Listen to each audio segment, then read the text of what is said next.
Pero depende rin, may mga panahon ng weather, binabayo tayo. Minsan sinasalanta. Uy, ang ganda nung ano natin ha. Oh, yan. Papuntahin natin yung gumawa niyan dito. Ayan, si ano. Parang material na gawa sa chinelas. Ito, ano? Parang pag...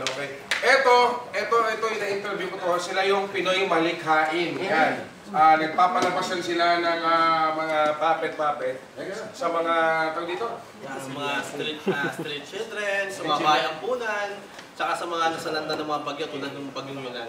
Yan, okay. Pati natin yung mga seaman na nanonood. Ayun, kontrabando. binabati ko po lahat na seaman, nakasama ng tatay ko, na kada magpapadala ako ng USB, unang-unang tinitingnan sa folder ay ang kontrabando. Yun! Tayo na! Ay, kontrabando. Ilan ba yung napanood nila? Wala episode beta hanggang 12, pinadala ko yan. Kada buwan, naabangan nila yan. Ayan, mga seaman natin. Palakpakan natin. Mga maganda, baka may gustong donate sa inyong foundation. Yes, sa lahat po ng mga nanonood na gusto sumuporta sa mga kabataan na wala ng pampaaral, gusto magsulat, gusto mag-aral. Ayan, hanapin niyo po. Si Bart tuloy. Wala ko na yung isip. Si Bart. Kasi si Bart kasi may pampadota, ako pampaaral.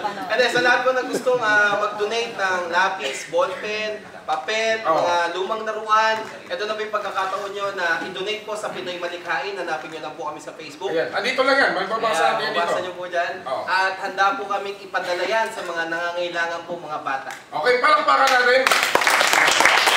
Maraming salamat kayo. Thank you, Robberman. Thank you. Ito, speaking pang pangaran. Oo. Balitang pampalakasan naman tayo. Mula sa eksperto sa paghigop ng lakas. Ito na si Bart para sa sports segment na Balls. Karera ng suso ito Karera ng suso. Karera ng Naku, usong-uso na yung karera ng mga suso. Teka lang, bago yan, balitang brief.